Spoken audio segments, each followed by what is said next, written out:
Hello all viewers of Throttle Core. For a change, this time you're seeing someone else at the handlebars or behind the handlebars rather.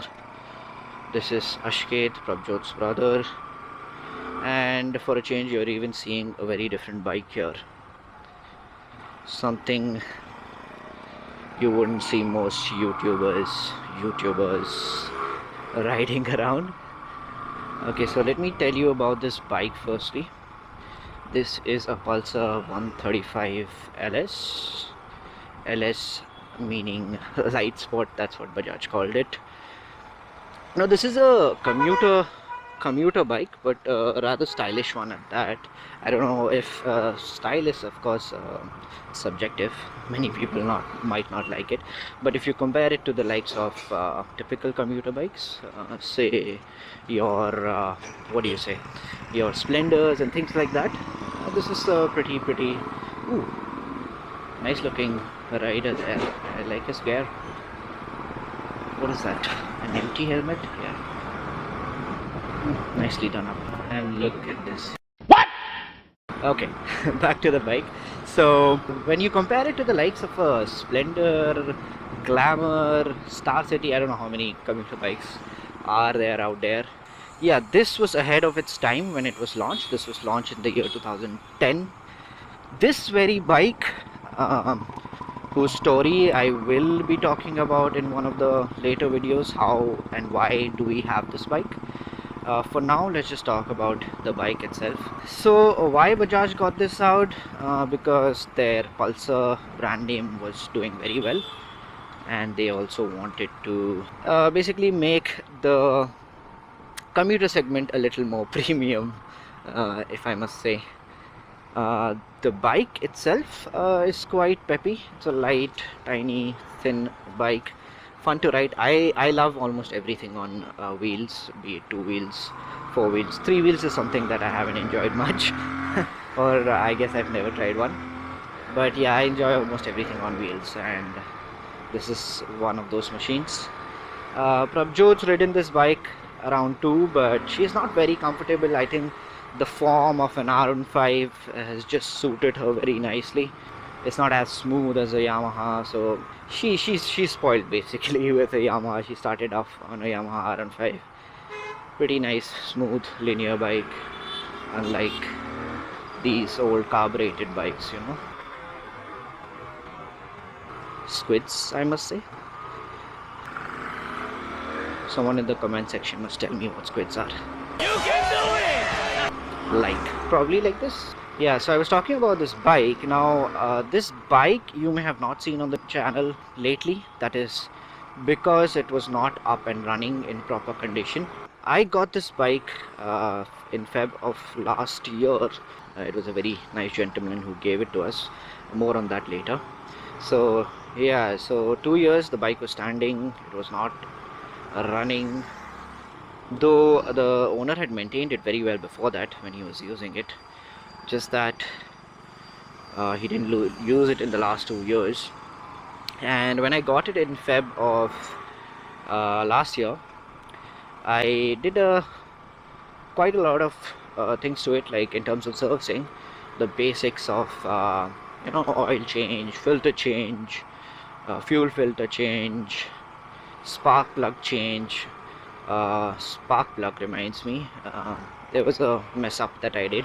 Anyways, so all these things I changed myself at home, fixed it up, put a new battery in it, and it started right on. Of course it wasn't running clean, so these carbureted bikes need a lot of carb maintenance too. So for the carburetor work and the brake bleeding and topping up of brake fluids again, that was done by a friendly neighborhood garage. Now the mistake I made while doing so, and I used the bike a lot after that. I used it for almost 2,000 kilometers. As you can see, it is at around 15.5 right now, 15,499. I got this bike when it was around 13,000 something 100 kilometers, and I roughly rode it for almost 2k kilometers. Little did I know, the spark plugs I was running are bigger than required.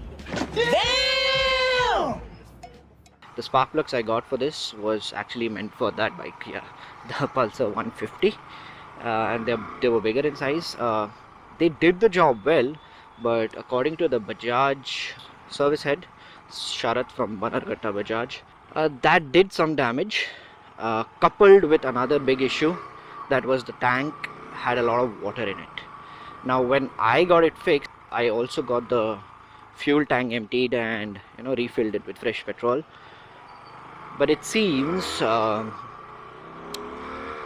water drain pipe on this tank, whenever the bike is washed and the bike stands in the rain or is ridden in the rain, there is a little amount of water that seeps in through the tank. Now this water is supposed to drain out from the drain pipe at I believe at one of these corners. Now this drain pipe was badly clogged, so every time water went inside, or seeped inside rather, this water overflowed and went into the tank. So half of the tank had a lot of water in it. Now all these things combined did a major mess up to the bike. So after that, what happened is I got COVID and I was at home for 10 days, didn't take out this bike at all. Then the next 2 weeks followed by that, I took out Prabjot, or rather R15. I wanted to touch 15k kilometers on it quick. Yeah, so he had touched 10k on it, and I wanted to touch the next milestone, that is 15k. So I didn't use this for another 2 weeks after that, so it was almost a month that this bike wasn't used. And when I went to start it up, warm it up, I used to regularly warm it up once a week. It used to start up, it used to after a couple of tries, it used to start idling as well. No issues with that. But then when I tried to take it out a couple of times, I realized that after a kilometer or two, this thing conks off. Little did I know there was water in the tank, and yes, the carburetor on this thing wasn't functioning well too, so wasn't supplying proper fuel. So what I did is I took it to Bajaj directly, not act too smart and try to fix it myself, though I love doing these repair works myself. So not the engine, but yeah, the valve covers and things were damaged. So it burned a huge hole in my pocket, to say the least.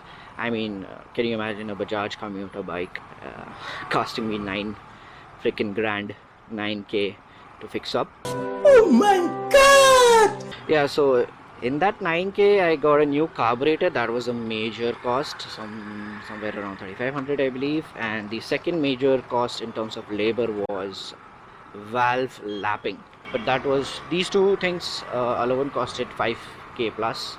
Then the miscellaneous small items such as gaskets, spark plugs, the normal service cost, oil, everything, which I would have generally done it myself. But yeah, I thought, what, let's just get everything done at once. Even the clutch cable was replaced. The clutch assembly does have some life left in it, so that I'll probably get it changed the next time. Ooh, she does have some sound in it. I mean, the R15 doesn't make this good a sound, dare I say that. I love the sound of this thing. I mean, in terms of pulsars, I love the sound of a 220. That exhaust given by the company is just eargasm. But yeah, this isn't bad either. It sounds beautiful. Of course, doesn't grab eyeballs. It's not meant for that. Doesn't grab any eyeballs like an RM5 or an X-Pulse, or should I say Roy's X-Pulse. That thing is wrapped and grabs quite a few eyeballs. I mean, I enjoy any vehicle, dude. Put me behind any steering wheel or any handlebar, I'm gonna have fun. I loved my old Chhoti too, which I sold unfortunately. It was just lying and gathering dust. I had a Hero Maestro. Slow thing, very comfy, but a very slow thing. But I loved it. I loved riding around in it. Okay, this is my first trial at vlogging, so I don't know how much is getting recorded, what camera angle it is on, how much sound can you hear, is there too much wind blast. I don't know any of that. Nice. Yeah, so I was saying that The point being, the conclusion to having spent so much money on this machine, getting it up and running and starting to use it. Now that's the thing with old vehicles. If you want to keep old vehicles, be ready to face a little bit of an issues, and get these sorted out. Keep them as your secondary vehicles in the garage. So I enjoy this because my dad has been a person who would keep cars for long-term basis. Now my dad has a 16-year-old Wagoner, which I and he love to bits. So we must be prepared in terms of maintaining these vehicles. Not that easy. You need to have the passion. At least you need to be a car or bike guy. This signal is a pain every day for me.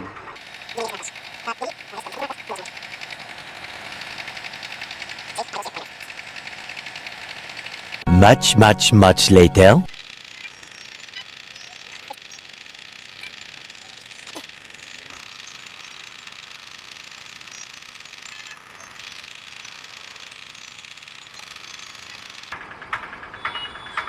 No patience. No patience. Oh my god, this idiot. Why did you wait all this while if you had to break it? Dumb. Lights out, and here we go.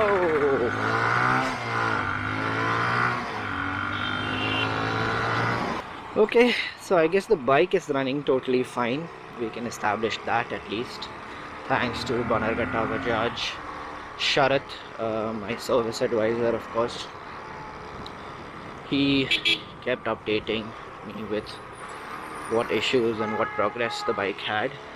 You'll see more of this bike on the channel, even if you don't want to. Alright, I've reached my workplace. I shall see you in the next vlog. Bye bye.